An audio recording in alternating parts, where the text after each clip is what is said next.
Hello friends, वापस आ गया हूँ मैं और आज हम बात करेंगे Newton laws of motion. Newton laws of motion एक बहुत ही बेसिक टॉपिक है।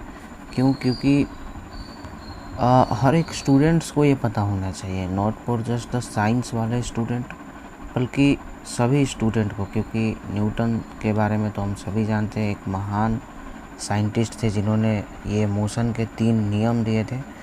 तो आइए स्टार्ट करते हैं। सबसे पहले नियम के बारे में बात करते हैं, फर्स्ट लॉ। और जो पहला लॉ है उसको पढ़ने से पहले आपको इनर्शिया का मतलब पता होना चाहिए। जी हाँ, इनर्शिया। अब इनर्शिया का मतलब क्या होता है? तो इनर्शिया का मतलब होता है tendency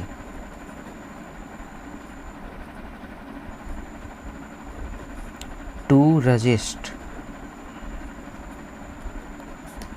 change of the body.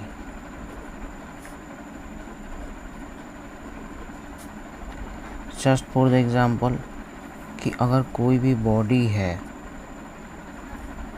वो मोशन में है तो वो मोशन में ही रहना चाहेगी, और कोई बॉडी रेस्ट में है तो वो रेस्ट में ही रहना चाहेगी। वो अपने अंदर के मोशन को चेंज नहीं करेगी। This property of the body is known as inertia. अब न्यूटन जी ने जो अपना पहला नियम दिया था उसमें उन्होंने यही कहा था कि कोई भी बॉडी जो है वो अपने इनर्शिया को लूज नहीं करेगी, लॉस्ट नहीं करेगी, अनलेस एंड अनटिल कि उस पे कोई एक्सटर्नल फोर्स अप्लाइड ना किया गया हो। अप्लाइड ना किया गया हो, अप्लाइड ना किया गया हो।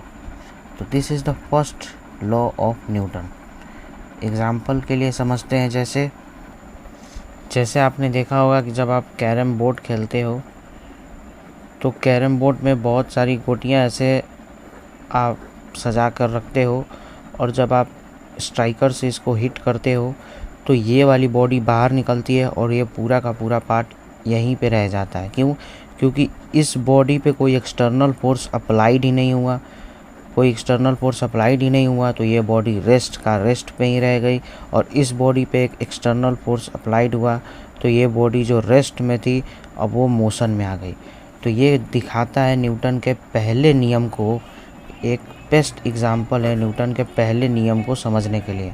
अब बात करते हैं sir Isaac Newton, great sir Isaac Newton के सेकंड लॉ के बारे में बात करते हैं। आइए सेकंड लॉ के बारे में बात करते हैं। Second law,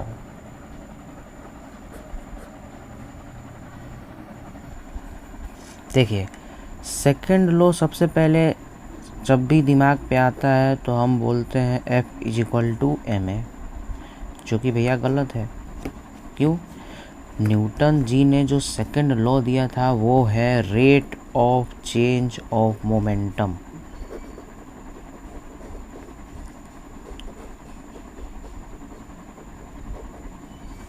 is directly proportional to the force applied,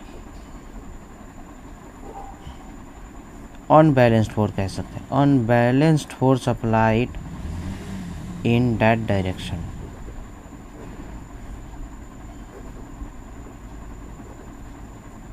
मतलब कोई भी बॉडी का जितना मोमेंटम चेंज हो रहा है, मोमेंटम को P से डिनोट करते हैं, जिसकी वैल्यू होती है m into v। This is the formula of momentum. ठीक है, यानी आप ऐसे समझ सकते हैं कि जो जितना छोटा बॉडी होगा, जितना ज़्यादा वेलोसिटी होगा, मोमेंटम उतना ही ज़्यादा होगा उसके पास। ओके, तो come back to the topic. तो सेकंड लॉ कहता है कि the rate of change of momentum is directly proportional to the applied unbalanced force in that direction.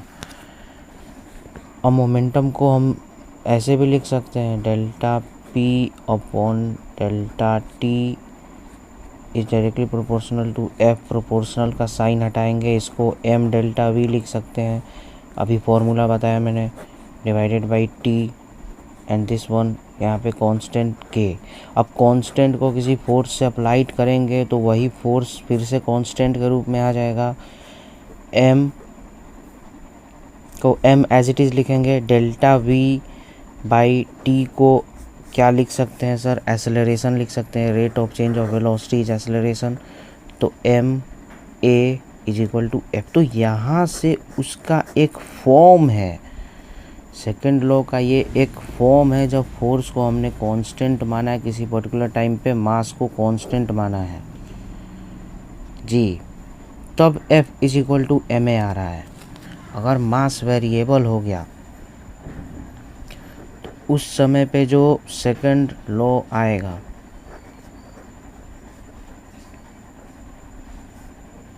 That is equal to F is equal to V D M by D T आ जाएगा, यानी M A V D M by D T. तो ये भी second law हो गया, ये भी सेकंड लॉ हो गया, ठीक है। दोनों एक पर्टिकुलर केस पे वैलिड है। यहाँ पे मास वेरिएबल है तब ये आएगा, और जब मास कांस्टेंट है तो ये आएगा।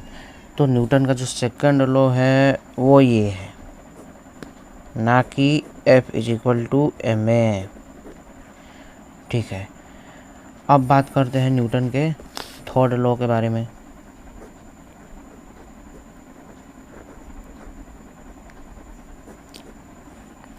थर्ड लॉ है एक्शन रिएक्शन पेयर।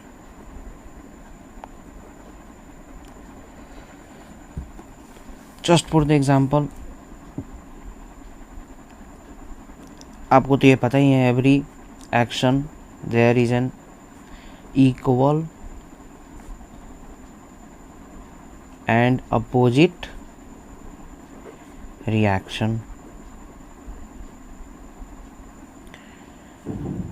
जैसे किसी दीवार पे आप जितनी तेज बॉल को हिट करेंगे वो उतना ही स्पीड से वापस आएगा। और एग्जाम्पल, जैसे आप स्प्रिंग पे फोर्स लगाएंगे तो स्प्रिंग वापस से आप पे फोर्स लगाएगा। तो ये क्या है, ये है थर्ड लॉ कि every action there is an equal and opposite reaction.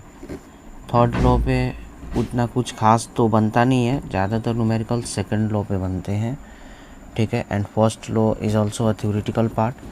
तो ये थे न्यूटन के तीनों नियम, बहुत इम्पोर्टेंट है। ये केवल साइंस के स्टूडेंट को नहीं बल्कि सभी को पता होनी चाहिए, एवरी स्टूडेंट्स, चाहे वो किसी भी पार्ट के क्यों ना हो।